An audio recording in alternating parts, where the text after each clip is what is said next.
તો તાપી જિલ્લા ખાતે યોજાનારા 76મા પ્રજાસત્તાક પર્વને લઈને તાપી જિલ્લો દેશભક્તિના રંગે રંગાઈ ગયો છે તેવું લાગી રહ્યું છે। જિલ્લામાં રાષ્ટ્રીય પર્વમાં લોકો વધુને વધુ ઉપસ્થિત રહે તેવા પ્રયાસો તંત્ર દ્વારા હાથ ધરવામાં આવી રહ્યા છે। તેના ભાગરૂપે વ્યારાના છત્રપતિ શિવાજી ચોક નજીક એસઆરપી પોલીસ જવાનોએ બ્રાસ બેન્ડ થકી વિવિધ દેશભક્તિના ગીતોનું પ્રદર્શન કર્યું હતું। સાથે જ આતિશબાજી કરવામાં આવી હતી, જેને નિહાળવા માટે નગરજનો મોટી સંખ્યામાં ઉપસ્થિત રહ્યા હતા।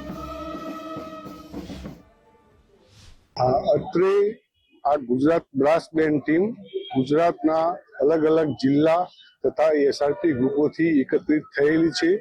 26મી જાન્યુઆરી પ્રજાસત્તાક દિન આ વર્ષે તાપી વ્યારા જિલ્લા ખાતે આયોજન કરવામાં આવેલ હોય, જેથી 3 દિવસ સુધી અલગ અલગ જિલ્લાના મુખ્ય મથકો ખાતે બેન્ડની ટીમ દ્વારા શૌર્ય ગીતો તેમજ સાંસ્કૃતિક કાર્યક્રમોનું આયોજન કરવામાં આવેલ છે, જેથી પબ્લિક અને પોલીસ વચ્ચે એક સુમેળભર્યું વાતાવરણ ઉપસ્થિત થાય અને જે પબ્લિકના માણસોને ખ્યાલ ના હોય તો એ લોકોને ખ્યાલ પણ આવે કે આ વખતે રાજ્ય કક્ષાનો કાર્યક્રમ જિલ્લા તાપી વ્યારા ખાતે આયોજિત કરવામાં આવેલું છે તે ઉદ્દેશ્યમાં।